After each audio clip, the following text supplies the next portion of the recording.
First Rat, c'est un jeu pour 1 à 5 joueurs à partir de 10 ans pour des parties entre 30 et 75 minutes en fonction du nombre de joueurs.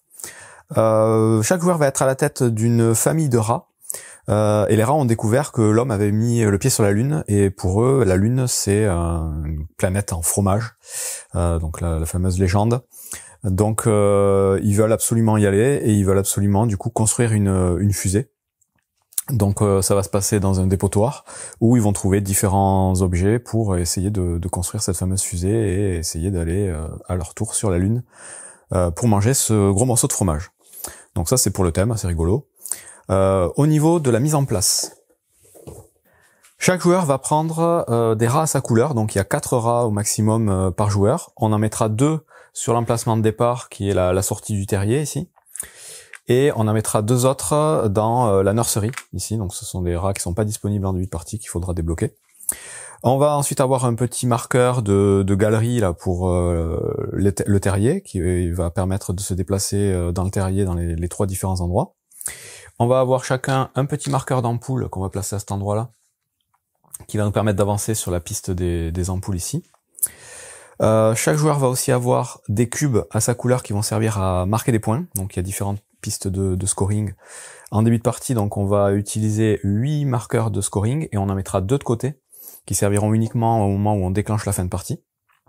Ensuite, on a une petite tête de jeu qui résume les différentes actions qu'on va pouvoir faire, donc à la couleur du joueur aussi. Un jeton premier joueur qu'on va déterminer, donc le dernier joueur à avoir mangé du fromage par exemple. Ensuite, dans l'ordre du tour, donc le premier joueur il va récupérer un morceau de fromage, donc c'est une des ressources du jeu, vous avez plusieurs morceaux de fromage ici. Les 2 joueurs suivants, donc joueur 2, joueur 3, récupéreront 2 morceaux de fromage, et joueurs 4 et 5, si jamais il y en a, récupéreront 3 morceaux de fromage pour le départ. Ensuite, on a 4 types de ressources qui vont servir à la construction de la fusée. On a de la levure, du vinaigre, des boîtes de conserve et des calculatrices. Bon voilà, ça c'est ce qu'ils vont trouver dans le dépotoir et qui vont leur permettre de construire leur petite fusée maison. On a aussi du fromage avarié ici qui va être des points négatifs. Je vous expliquerai après comment on les récupère et à quoi ça sert. Et des petits points de victoire supplémentaires qu'on pourra gagner éventuellement si on arrive tout au bout de la piste. Donc ça voilà, c'est les ressources du jeu. On a un petit bloc-notes pour la fin de partie pour noter les points.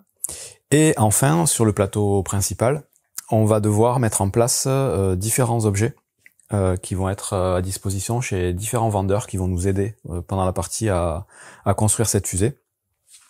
Donc on a d'abord Harry Hamster qui lui va nous vendre des petits sacs à dos pour transporter plus d'objets, pour récupérer plus de ressources.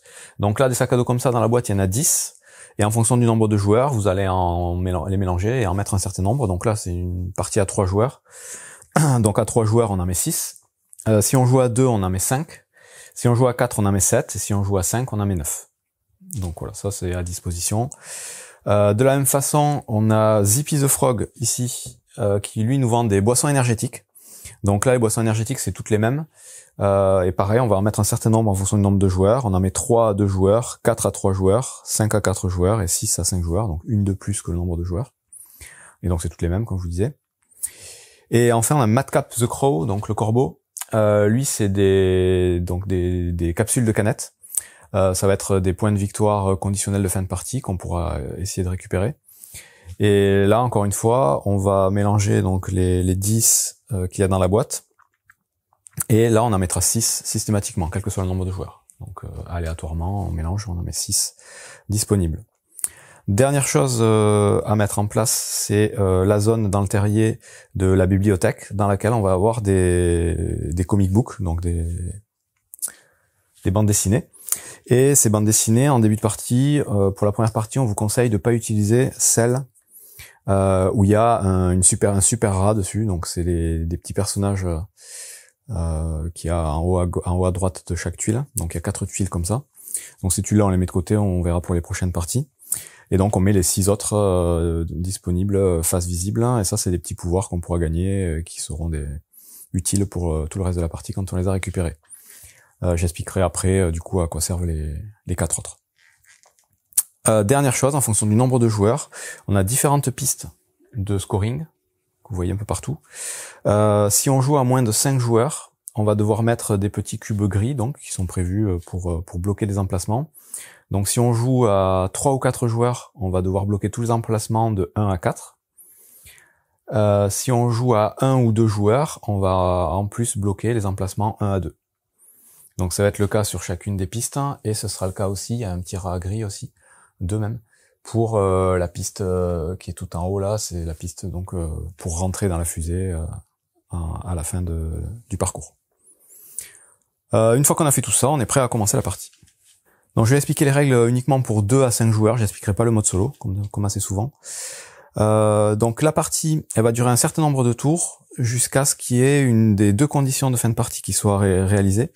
La première des conditions, c'est de réussir à placer ces 8 cubes de marqueurs de scoring sur le plateau. Donc dès qu'un joueur place ces 8 cubes, on finit le tour en cours, donc jusqu'au premier joueur, et chaque joueur pourra rejouer un dernier tour, et éventuellement utiliser les 2 cubes qui lui restent pendant ce dernier tour pour marquer encore plus de points. Donc ça, c'est la première condition de fin de partie. La deuxième condition de fin de partie, c'est dès qu'un joueur a réussi à placer ses 4 rats, les 4 rats à sa couleur, dans la fusée, donc sur la piste qui est tout en haut là-bas. Ça, dès que ça arrive, on finit juste le tour en cours et c'est terminé. On fait pas de tour supplémentaire. Et à la fin de la partie, on va compter les points en fonction des différentes pistes de scoring et d'autres éléments que je vais expliquer tout à l'heure. Donc un tour de jeu, en commençant par le premier joueur, à son tour, un joueur va exécuter 2 actions obligatoires et 2 autres actions éventuellement facultatives. Donc la première action, ça va être de déplacer ces rats. Donc pour ça, on a 2 possibilités qui sont indiquées sur la petite tuile ici. La première, c'est de déplacer un seul rat de 1 à 5 cases. Donc vous voyez, vous avez des cases ici de couleurs. Vous commencez ici, donc là c'est la première case, deuxième case, troisième case, et ça suit un petit cheminement comme ça jusqu'à la fusée. Donc soit vous déplacez un seul de vos rats, comme je vous disais, de 1 à 5 cases, prenez votre rat, vous avancez, soit vous déplacez autant de rats que vous voulez, à votre couleur, donc de 1 à 4 maximum quand vous aurez débloqué les rats de la nurserie, et dans ce cas-là, vous pouvez les déplacer que de 1 à 3 cases, et il faut obligatoirement que chacun de vos rats finisse sur un emplacement de couleur identique. Exemple, admettons je suis comme ça, donc j'ai fait un premier tour, j'ai avancé de 5, 1, 2, 3, 4, 5, ok, je fais l'action, j'expliquerai après comment on fait les actions. Tour d'après, c'est à moi de jouer, je peux décider de déplacer mes 2 rats ici, le premier de 2 cases ici, qui arrive sur l'emplacement rouge, et le deuxième de 3 cases ici. Donc de 1 à 3 cases, j'ai déplacé mes 2 rats. Ils finissent tous les deux sur un emplacement de couleur identique. Donc voilà les 2 façons de déplacer ces rats. Les petites contraintes de déplacement, évidemment, on ne peut se déplacer que en allant vers la fusée, on peut pas faire de marche arrière. On ne peut jamais finir avec 2 rats de sa couleur sur une même case, ça c'est interdit. Donc on peut pas si c'est à mon tour, je peux avancer un seul rat de 1 à 5, je peux pas l'amener sur cette case-là. Par contre, on peut très bien finir sur des cases où il y a des adversaires, mais dans ce cas-là, on doit pouvoir payer un fromage à chaque adversaire présent. Donc un petit morceau de fromage, on doit pouvoir lui payer. Ça peut être le cas quand on déplace plusieurs rats plusieurs fois pour un même joueur, on doit pouvoir lui payer plusieurs fois le morceau de fromage. Et c'est dans ce cas-là où on va éventuellement utiliser les morceaux de fromage pourris si on n'a pas suffisamment de fromage pour pouvoir payer. Donc si, admettons, j'arrive ici, sur cette case, il y a déjà le joueur jaune et j'ai pas de fromage, ben je vais être obligé de prendre un fromage pourri qui vaut moins 2 points, et à chaque fromage pourri que je prends, je récupère 3 morceaux de fromage corrects. Et donc je peux utiliser ces morceaux de fromage que je viens de récupérer pour pouvoir payer le joueur jaune. Et donc des fromages pourris, je peux en prendre autant que je veux, autant que j'en ai besoin pour pouvoir payer les adversaires. Ces morceaux de fromage pourri, qui valent donc moins 2 points en fin de partie, il n'y a aucun moyen de s'en débarrasser pendant la partie. Donc chaque fois qu'on en récupère un, on sait qu'on a moins 2 points en fin de partie. Voilà pour le principe de déplacement, donc la première action. De 1 à 5 cases, un rat, de 1 à 3 cases, autant de rats qu'on veut, mais ils doivent finir sur la même couleur, et éventuellement, si on tombe sur des cases avec des rats adverses, on leur paye un fromage. Tout est indiqué dans la case ici. La deuxième étape d'un tour de jeu, obligatoire aussi, c'est de récupérer, du coup, les ressources qui se présentent sur la case sur laquelle on atterrit. Donc si on a déplacé plusieurs rats, on va récupérer les ressources des différentes cases sur lesquelles on est arrivé. Si on a déplacé qu'un, on récupère les ressources que de la case sur laquelle on est arrivé. Donc il y a plusieurs choses à récupérer. Il y a les 4 différents éléments qui servent à construire la fusée, donc les bouteilles de vinaigre, la levure, les calculatrices et les boîtes de conserve. Donc là, ces ressources-là, elles vont être présentes sur les cases orange et verte à chaque fois. Donc de façon différente. Donc ici, voilà, vous avez les symboles correspondants. Donc là, tout simplement, vous récupérez ces ressources-là, vous les mettez devant vous et vous les avez à dispo. Vous avez ensuite les cases jaunes qui vous permettent de récupérer du fromage, tout simplement. Donc là, vous récupérez autant de fromage qu'indiqué dans la case, donc de 1 à 3. Et vous avez ensuite deux autres types de ressources. C'est les ampoules. Donc les ampoules, pareil, il y en a un certain nombre indiqué. Quand vous tombez sur une case avec les ampoules, vous allez faire avancer votre marqueur d'ampoule sur la piste d'ampoule qui suit le cheminement des rats, du nombre d'ampoules indiqué, tout simplement. Donc vous avancez là-dessus. À quoi ça sert les ampoules? Je vous explique tout de suite. C'est que, en fonction de là où se positionne votre marqueur, ça va augmenter les ressources que vous allez récupérer sur les cases qui sont avant votre marqueur. Donc là, si mon marqueur est ici, jusqu'à cette case, j'ai un +1 pour chacune des cases précédentes et la case sur laquelle est mon marqueur, en nombre de ressources que je gagne. C'est-à-dire que là, mon prochain rat, ici, s'il n'est pas encore parti, qui s'arrête ici, il gagnera pas qu'une seule ampoule, il en gagnera 2. Ici, il gagnera 2 fromages au lieu d'1, parce que j'ai mon marqueur ici. Ici, par contre, il gagne bien qu'une boîte de levure. Si mon marqueur était là, il en gagnerait 2. Donc ça fait un +1, en fait, sur toutes les cases qui se trouvent avant le marqueur. Donc ça, c'est la première chose. La deuxième chose, c'est que ce marqueur-là, donc il y a les petites ampoules, mais à certains moments, il y a les espèces de panneaux de signalisation ici, qui comptent aussi comme une case. À chaque fois qu'on amène son marqueur sur ce panneau-là, on va marquer des points sur la piste du panneau ici, en posant un de nos cubes. Donc j'expliquerai après comment on marque les points, mais bon, voilà, je vous le dis tout de suite. Il y a 3 panneaux comme ça, un ici, un ici, un ici. C'est un moyen de marquer des points grâce aux ampoules. Donc voilà pour les ampoules. Et la dernière chose qu'on va trouver sur les emplacements où on peut se poser avec les rats, c'est les trognons de pommes. Donc là pareil, il y en a un certain nombre. Et ça, c'est ce qui va nous permettre de faire avancer notre petit marqueur de galerie, ici, donc il commence ici.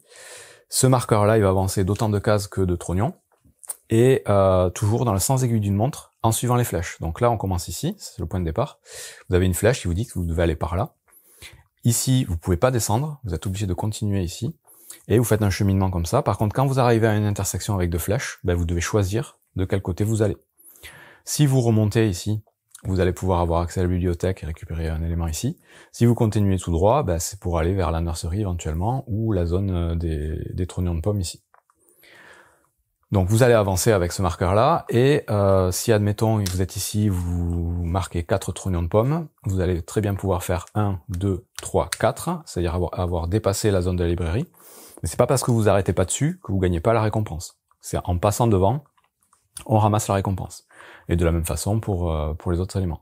Donc si on fait un déplacement on va dire à 14 points, on fait 1, 2, 3, 4, 5, 6, 7, 8, 9, 10, 11, 12. Donc on a fait le tour comme ça et le tour comme ça. On peut gagner la récompense ici et la récompense ici. Par exemple. C'est un exemple exagéré, mais c'est comme ça que ça fonctionne. Et c'est à peu près tout pour les récompenses qu'on peut gagner avec nos rats.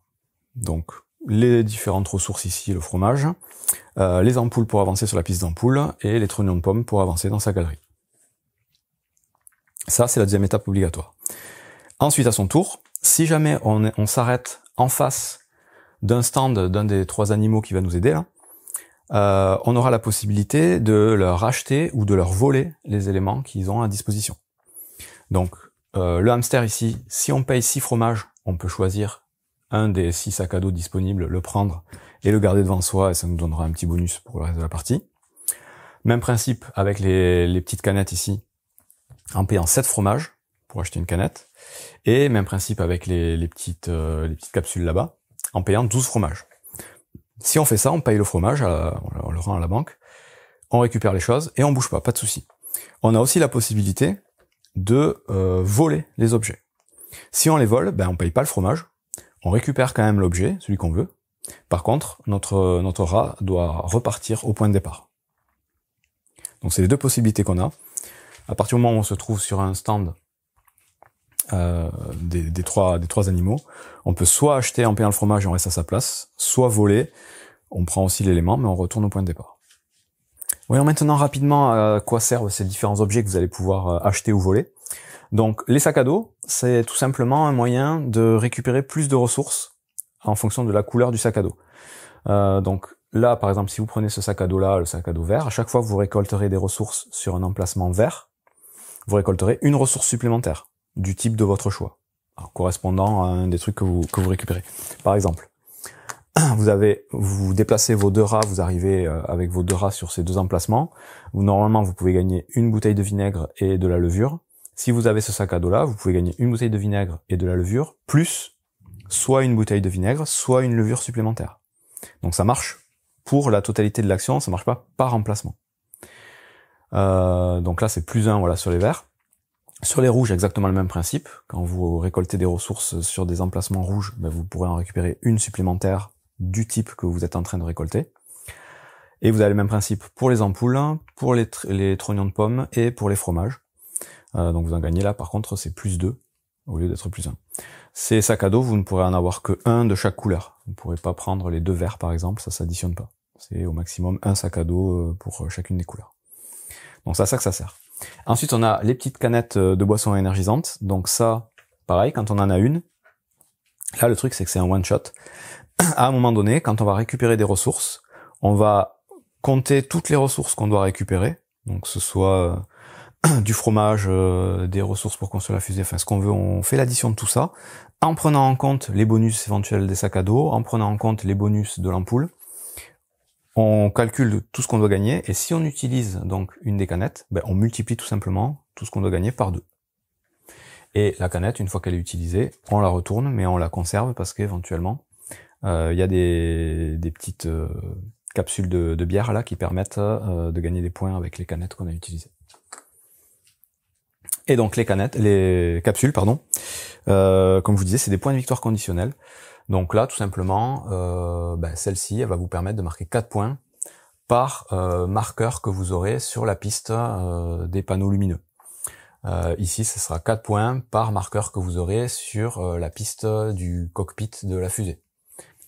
Ici, la caisse, c'est 5 points par marqueur que vous aurez sur la piste des provisions, ici. Donc les pistes, je vais les expliquer après, hein, mais en gros, voilà, c'est en fonction du nombre de marqueurs que vous allez placer sur les pistes, vous allez pouvoir gagner des points supplémentaires grâce à ça.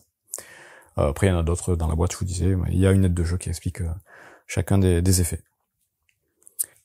Si on revient maintenant au tour de jeu, il reste une dernière étape facultative qu'un joueur peut faire à son tour, c'est participer à la construction de la fusée et participer au ravitaillement de la fusée. Donc, tout simplement, participer à la construction, ça va nécessiter de dépenser les ressources de construction qu'on aura accumulées pendant la partie. Donc, si on dépense une boîte de conserve et 2 calculatrices, on va pouvoir participer à la construction du cockpit et donc placer un marqueur de point de victoire sur l'emplacement le plus à gauche de la piste. Donc plus c'est à gauche, plus ça fait marquer de points évidemment. Si on veut construire la partie centrale de la fusée, c'est 2 boîtes de conserve et 3 boîtes de levure qu'on doit dépenser. Et en bas, c'est du vinaigre et de la levure. Même principe, on met les marqueurs. Dès lors qu'un joueur va réussir à mettre 3 marqueurs à sa couleur sur chacune, un marqueur à sa couleur sur chacune des 3 pistes, il pourra en plus mettre un marqueur sur la piste du haut de la construction globale de la fusée. Des marqueurs, on peut en mettre plusieurs de sa couleur sur une même piste, il n'y a pas de souci. Les premiers emplacements ici, les 4 premiers emplacements sont destinés à un seul marqueur, donc on peut mettre qu'un marqueur par emplacement. Par contre, le dernier, à chaque fois, de chacune des pistes, par contre, peut accueillir autant de marqueurs qu'on veut, d'autant de joueurs qu'on veut. Donc voilà, les marqueurs, on va pouvoir en mettre un certain nombre sur chacune des pistes. Donc ça, c'est la première des actions facultatives. La deuxième, c'est tout simplement de participer au stock de fromage qu'on va envoyer sur la Lune pour le voyage. Donc là, il faudra dépenser 10 fromages pour pouvoir mettre un marqueur à sa couleur sur cette piste de la même façon. Et ces participations donc à la fusée, on peut les faire autant de fois qu'on veut, tant qu'on a les ressources à dépenser. On peut tout de suite dépenser par exemple 20 fromages pour mettre directement 2 marqueurs à notre couleur sur les 2 emplacements suivants. On peut construire une partie haute et une partie du bas dans un même tour. Ça pose pas de souci. Et on a fait le tour du coup de ce qu'on peut faire à son tour. On se déplace, on récolte, on achète éventuellement ou on vole des ressources si on est en face des stands, et on participe à la construction de la fusée pour marquer des points. On fait ça à tour de rôle, donc un joueur fait ses 4 actions, puis le joueur suivant dans le sens aiguille d'une montre, et ça tourne comme ça.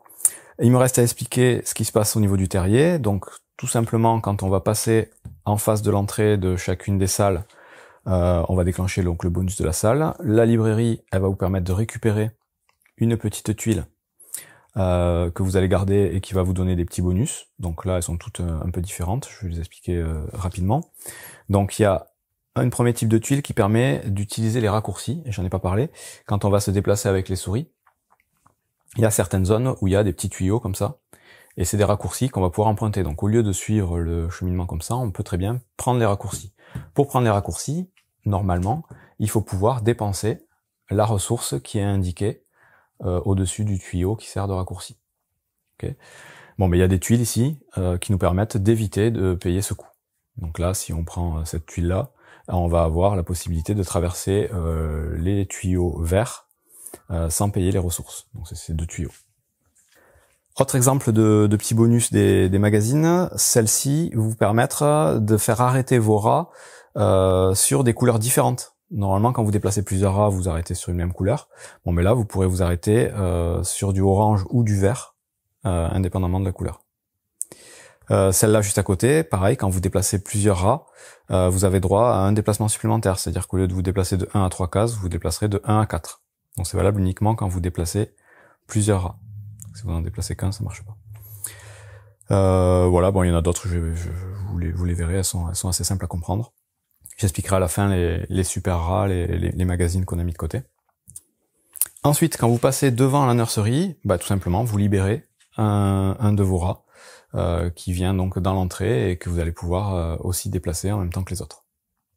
Facile. Et quand vous passez devant la zone de stockage de nourriture, bah, tout simplement, vous mettez un marqueur à votre couleur sur la case disponible la plus à gauche. C'est des points de victoire en fin de partie aussi. Voilà pour la zone du terrier. Dernière chose à expliquer, évidemment, quand vous arrivez à amener votre rat sur la dernière case ici, c'est une case multicolore, donc vous choisirez au moment où vous amenez votre rat de quelle couleur elle est. Ça peut avoir une importance pour si vous déplacez plusieurs rats en même temps qui s'arrêtent sur la même case. Et vous allez pouvoir placer ce rat sur l'emplacement le plus disponible de la piste de fusée ici. Et vous aurez le choix entre deux bonus, soit prendre 3 points de victoire, donc c'est des petits jetons de points de victoire de fin de partie, soit débloquer un des rats directement de la nurserie. Donc sans avoir à passer devant, si vous amenez un rat tout là-haut, vous pouvez en débloquer un directement. Et évidemment, en fonction des positions, pareil, vous aurez des points de victoire en fin de partie. On a fait le tour des explications, donc on va jouer un certain nombre de tours comme ça, à tour de rôle, jusqu'à ce qu'un joueur ait placé ses 8 cubes sur le plateau. Dans ce cas-là, on finit le tour en cours, chaque joueur fait un dernier tour, et place éventuellement les cubes qui lui restent. Ou alors, un joueur a placé ses 4 rats dans la fusée, là-bas, sur la piste de la fusée. Dans ce cas-là, on finit le tour en cours et c'est terminé tout de suite. On prend alors le bloc-notes, et on va compter les points, tout simplement en regardant sur chacune des pistes de décompte, les petits cubes de chaque joueur, les points qui sont marqués juste au-dessus. Donc vous avez la piste de la fusée complète là-haut, les 3 parties de la fusée, la piste de stockage de nourriture, la piste des souris et des rats du coup qui sont montés dans la fusée, la piste des panneaux de la petite piste d'ampoule ici. Donc à chaque fois qu'un joueur passe un panneau, il met un petit marqueur à sa couleur sur l'emplacement le plus à gauche. La piste des trognons de pommes qui est dans le terrier ici, les points des capsules, donc les multiplicateurs de points de victoire en fonction des cubes qu'on a mis. Et éventuellement, donc, on ajoute les petits points de victoire qu'on aura gagnés si on a amené nos souris là-haut, et on soustraira les 2 points de fromage pourri qu'on aura stocké. Et enfin, on va faire le total de toutes les ressources qui va nous rester parmi les 4 ressources principales de construction et les fromages, et on divise par 4. Et ça fait des points de victoire supplémentaires. Le joueur qui aura le plus de points, évidemment, est déclaré vainqueur. En cas d'égalité, ce sera le joueur qui aura le plus de rats dans la fusée qui sera déclaré vainqueur, et sinon la victoire est partagée. Ça, c'est donc la partie de base avec le plateau de base, mais hop, on va dégager tout ça. Il y a au verso, pour varier un petit peu les parties, vous avez un plateau modulable, donc c'est la même chose, sauf que vous avez des emplacements ici, avec des lettres, et dans la boîte, vous avez la possibilité du coup de mettre des choses aléatoires. Donc c'est quand même numéroté. Enfin, vous avez des lettres de l'alphabet qui vont vous permettre de mettre certaines tuiles aléatoirement, donc dans un ordre bien précis. Et pour les pistes de décompte de points, c'est pareil, vous allez les tirer aléatoirement et les placer aléatoirement. Donc ça donnera plus d'importance à certains éléments qu'à d'autres. Et ça permet de renouveler un petit peu les parties. Il faut le savoir. La dernière chose, ce sont donc les petits magazines spéciaux qui viennent avec les petits rats spéciaux. Donc vous en avez 4 différents. Vous avez Neil Ratstrong, donc Neil Armstrong. Vous avez Lola Rat, c'est là. Vous avez Arnold Rattenberger et vous avez Ratwoman. Donc ceux-là, ils vont vous donner des petits pouvoirs quand vous les récupérez. Tout simplement, vous allez les mettre par-dessus un de vos rats, de votre choix. Et du coup, ce rat-là aura le pouvoir correspondant. Donc rapidement, Lola Rat, elle permet d'avoir un déplacement de +2, quel que soit le mode de déplacement qu'on choisit. Donc si elle se déplace toute seule, elle peut se déplacer jusqu'à 7. Si elle se déplace en groupe, elle peut se déplacer jusqu'à 5. Les autres restent jusqu'à 3. Vous avez le rat Armstrong là. Lui, tout simplement, quand vous le déplacez, vous pouvez le déplacer d'autant de cases que vous voulez sur la piste. Vous pouvez l'amener même directement au launchpad là-bas. Et si vous le placez directement dans la fusée, ses points seront doublés. Par contre, lui, il peut pas voler les objets aux différents stands, c'est-à-dire retourner au départ et puis repartir direct. Ce serait un peu facile. Mais voilà, lui, il peut aller tout de suite tout en haut. Rattenegger, lui, il va permettre à chaque fois qu'il récolte des objets de récupérer un objet supplémentaire, tout simplement. Et Ratwoman, elle permet de voler les objets des stands sans repartir au début. Donc elle paye pas le fromage et elle reste en place. Donc voilà pour les petits bouquins supplémentaires. Je conseille de pas jouer avec dès le début de partie, mais vous pouvez très bien, c'est pas non plus très compliqué. Voilà, c'est tout pour Fair Strat, un bon petit jeu de course et de collection de ressources familial, thème un peu rigolo. Bon jeu.